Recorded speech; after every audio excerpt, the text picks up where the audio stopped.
Macherla YCP MLA Pinnelli Ramakrishna Reddy AP హైకోర్టును ఆశ్రయించారు. హైకోర్టులో ముందస్తు బెయిల్ పిటిషన్ వేశారు పిన్నెల్లి.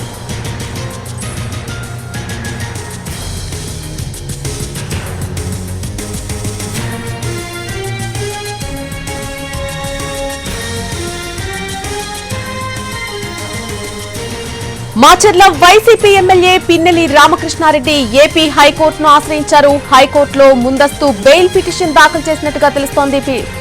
పిన్నెల్లి హైకోర్టులో ముందస్తు బెయిల్ కు ఆయన అప్లై చేసుకున్నారు. అయితే ఈ కేసుకు సంబంధించి తనకు ఎటువంటి సంబంధం లేదంటూ కూడా ఇంతకు ముందు ఆయన ఒక వీడియో రిలీజ్ చేశారు. అయితే ప్రస్తుతం ఆయన ఆచూకీ ఎక్కడ ఉందనేది ప్రస్తుతం తెలియట్లేదు. ఈ నేపథ్యంలో ఏపీ హైకోర్టును ఆశ్రయించడం జరిగింది. హైకోర్టులో ఆయన ముందస్తు బెయిల్ పిటిషన్ వేసినట్టుగా తెలుస్తోంది. మరి కాసేపట్లో పిన్నెల్లి పిటిషన్ పై విచారణ జరపబోతోంది హైకోర్టు.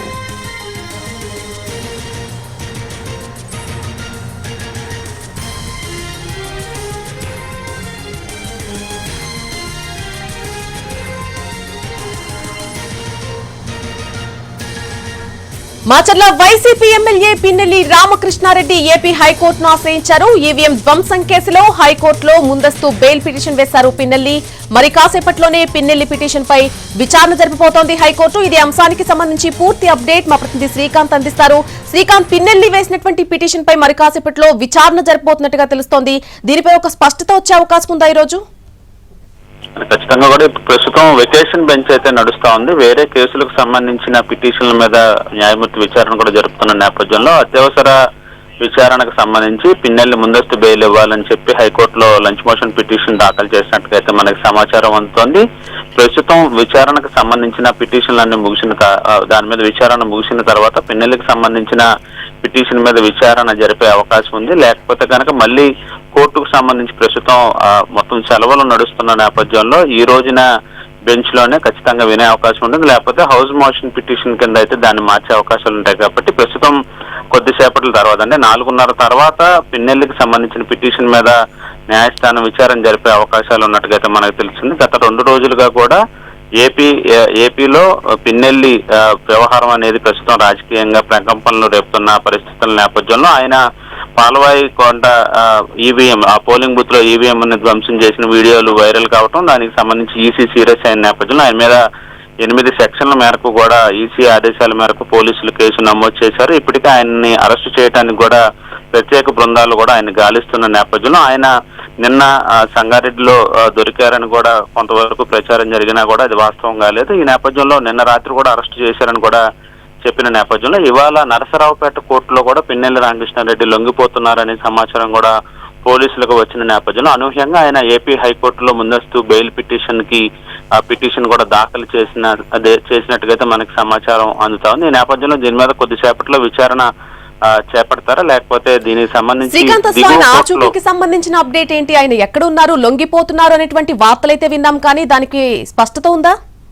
నిన్నటి నుంచి కూడా ఆయన లొంగిపోతున్నారనే అంశానికి సంబంధించి కానీ పోలీసులు ఆయన పట్టుకున్నారు. ఈ 2 అంశాల మీద ప్రచారాలు జరుగుతున్నాయి కానీ దానికి సంబంధించి ఎక్కడా కూడా పోలీసుల నుంచి అయితే ధృవీకరణ రాలేదు. అటు సంగారెడ్డి పోలీసులు పట్టుకున్నారన్న అంశానికి సంబంధించి కూడా తెలంగాణ పోలీసులు కూడా పట్టుబడలేదని కూడా స్పష్టమైన ప్రకటన చేశారు. ఆయనకు సంబంధించిన 3 వాహనాలను సీజ్ చేసి ఆయన డ్రైవర్ ని గన్మ్యాన్ ని కూడా ప్రస్తుతం పోలీసుల అదుపులో ఉన్నప్పటికీ కూడా పిన్నెల్లి మాత్రం ఎవరూ లేకుండా ఒంటరిగానే వెళ్తున్నారనే సమాచారం నిన్న కూడా అందింది. అయితే ఈ నేపథ్యంలో 6 సభ్యులతో కూడినటువంటి అడిషనల్ ఎస్పీ ఆధ్వర్యంలో ఉన్నటువంటి బృందం కూడా హైదరాబాద్ లో ఒకవైపున విచారణ చేస్తున్న నేపథ్యంలో ఆయన నరసరావుపేట కోర్టులో వాళ్ళు లొంగిపోతారని కొద్దిసేపటి క్రితం వరకు కూడా ప్రచారం జరిగింది. ఈ నేపథ్యంలో అక్కడ కూడా పెద్ద ఎత్తున బలగాలు మోహరించిన నేపథ్యంలో ఆయన పట్టుకున్నారు అనే అంశానికి సంబంధించి అయితే ఇంతవరకు ఏపీ పోలీసుల నుంచి స్పష్టమైన ప్రకటన అయితే రాని నేపథ్యంలో ఆయన ముందస్తు బెయిల్ పిటిషన్ అనేది ఇప్పుడు చర్చనీయాంశంగా మారింది. ఆయన ముందస్తు బెయిల్ పిటిషన్ వస్తే దానికి సంబంధించి ఆచూకీ ఆయన బయటకు వచ్చే అవకాశం ఉండేది. లేకపోతే ఆయన వేరే విధంగా ఏదైతే కోర్టులో లొంగిపోయే ప్రక్రియ అయినా కొనసాగే అవకాశాలు ఉంటాయి. లేకపోతే పోలీసులు అరెస్టు చూపించిన 3 అంశాల్లో ఒకటైతే ఖచ్చితంగా జరిగే అవకాశాలు ఉన్నట్టుగా మనకు తెలుస్తుంది. అసలు పార్టీ తరపు నుంచి నేతలు ఏ విధంగా స్పందిస్తున్నారు? ఆయన ఈవీఎం ధ్వంసం చేసేది చాలా స్పష్టంగా కనిపిస్తోంది ఆ వీడియోలో, అయినా కూడా మార్ఫింగ్ అని కొంతమంది నేతలు చెప్తున్నారు. అంబటి రాంబాబు కూడా ఈసీకి సంబంధం లేదు ఆ వీడియో రిలీజ్ అంశానికి సంబంధించి అంటూ కూడా కొన్ని వ్యాఖ్యలు చేశారు. మనకైతే చాలా స్పష్టంగా కనిపిస్తోంది ఆ వీడియో చూస్తున్నప్పుడు. సో ఈ వీడియోకి సంబంధించి నేతల నుంచి ఎటువంటి రియాక్షన్స్ వినిపిస్తున్నాయి శ్రీకాంత్?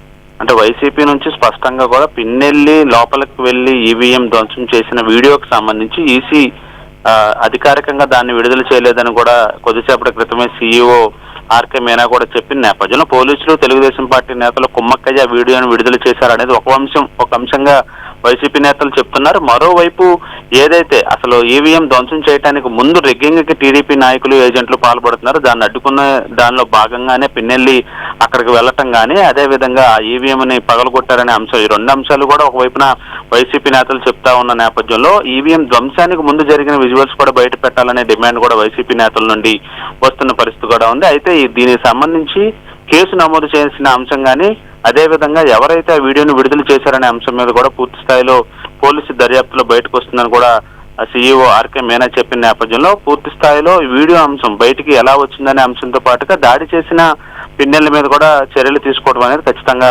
జరగబోతుందని అనేది మనకి అర్థమవుతోంది. Right Srikanth, thanks for the update.